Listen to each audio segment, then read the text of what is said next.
Hello po sa inyong lahat mga ka-crypto. Ako po si Pinoy Crypto Trader at sa video na ito ay atin pong pag-uusapan ang aking technical analysis dito kay Shiba Inu ngayon pong April 9 taong 2024. At ayan, nakikita po natin dito sa daily chart time frame ni Shiba Inu na patuloy pa rin po na naglalaro ang market price nito dito sa loob ng isang symmetrical triangle pattern na nabuo dito sa kanyang chart. At yan, itong mga nakalipas na araw ay nakabalik po siya dito sa ibabaw ng support line natin na 40 digits 2776.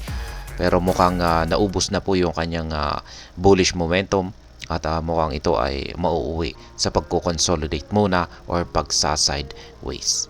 Kaya yan, bago po tayo magpatuloy ay nais ko lamang po munang bigyang linaw ang aking disclaimer kung saan ang nilalaman po ng video na ito ay hindi po ito isang financial advice. For education and information purposes lamang po ang layunin nito. Maliban po dito ay nais ko na rin pong magbigay babala na wala pong kahit anumang group chat ang Pinoy Crypto Trader. Check po muna natin yung kanyang latest update dito sa kanyang official X account. Ayan, meron po silang latest tweet dito, last 5 hours ago po ito. At ang sabi po rito ay the heavens aligned for a total solar eclipse today. Kaya ayan, ito, ngayon po pala itong nababasa ko sa mga balibalita na mga total solar eclipse ngayon. A powerful reminder that even the grandest things can be obscured, then return even brighter. SHIB Army, are you ready to shine? Ayan. Kung inaabangan po ninyo yung total solar eclipse na yan, ay ayan, wala po akong ideya kung kailan ba natin masisilayan dito sa Pilipinas or kung maging tayo ba ay mararanasan natin yan dito. Ayan, last 5 hours po ulit. We are proud to be a sponsor for Web3 Summit 2024 hosted by L-Bank Exchange on April 16 to 17. Free tickets available, so register now and join the discussion. Ayan, magiging sponsor po itong si Shiba Inu sa isa pong event na tinatawag po nilang Web3 Summit 2024. At ang host po rito ay ang L-Bank Exchange. Magaganap po ang event na ito sa April 16 hanggang 17. Libre po ang mga tickets dito. Kaya ayan, ang kailangan lamang daw po nating gawin para maka-join sa event na ito ay ang mag-register. Yan, mag-register lamang daw po. Ito naman, last 8 hours po ito. Woof! Big things on the horizon for K9 Finance after an amazing first quarter. This partnership is poised for even greater success. Stay tuned, SHIB Army. Kaya ayan po ang K9 Finance. Matindi po ang development ngayon ng K9 Finance. Isa po itong malapit na kapartner ni Shiba Inu. Yan. At sa tingin ko ay meron po tayong mga na-content dyan tungkol kay K9 Finance sa kanilang mga dinedevelop ngayon. Ayan, matindi po yung kanilang mga development. Kaya yan po yung mga latest natin tweet dito sa official X account ni Shiba Inu.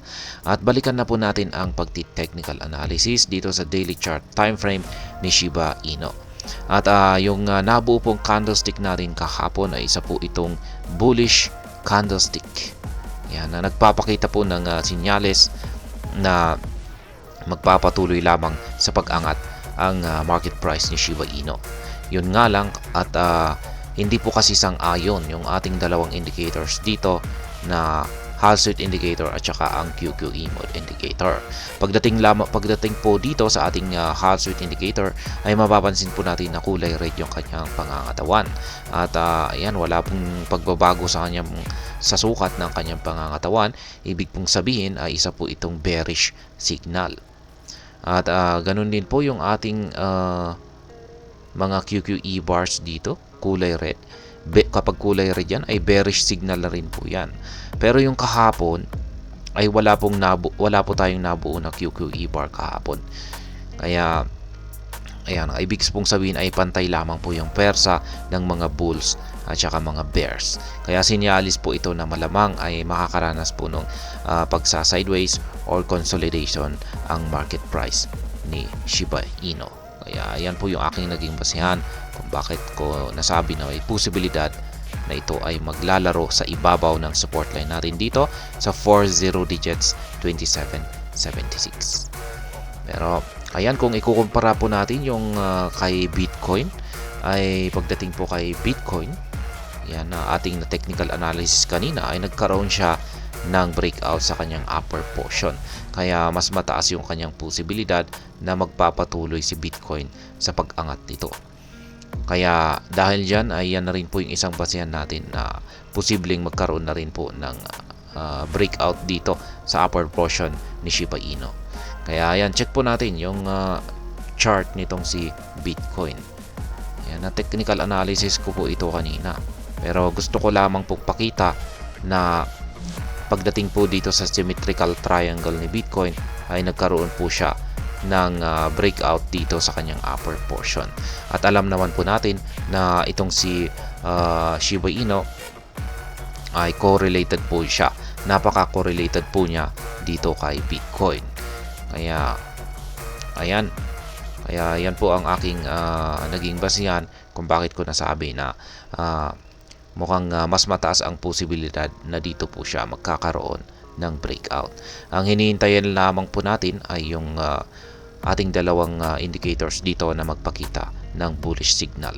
Malamang ay itong QQE mode indicator natin sa ibaba ay may lalabas na mga QQE bars sa ibabaw ng zero level nito. Katulad nito. Yan, maski mga kulay gray po yan, ay posibleng dyan na po siya mag-uumpisang umakyat at mababasag niya ang upper portion natin dito. Yan, at aakyatin po niya ang sunod na resistance line natin dito sa 40 digits 3224. Yan po ang kanyang aakyatin kung sakaling nagkaroon po tayo ng breakout dito.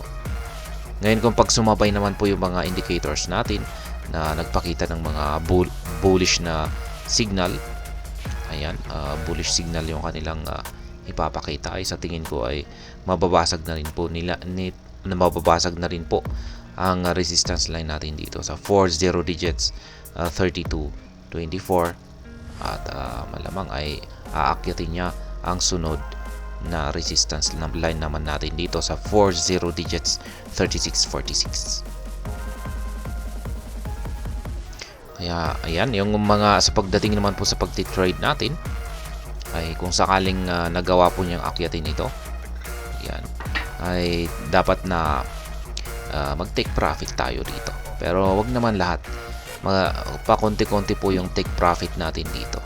Yung nabili po natin dito, yan, ay pwede po nating ibenta rito. Yan, or dito. Dapat nakabili na rin tayo dito. Ayan, dito sa 40 digits 2776. At ayan po ang pwede nating ibenta rito sa 40 digits 3224. Pero gaya ng sinabi ko kanina ay wag po lahat. Paunti-unti po yung ating pagbibenta rito.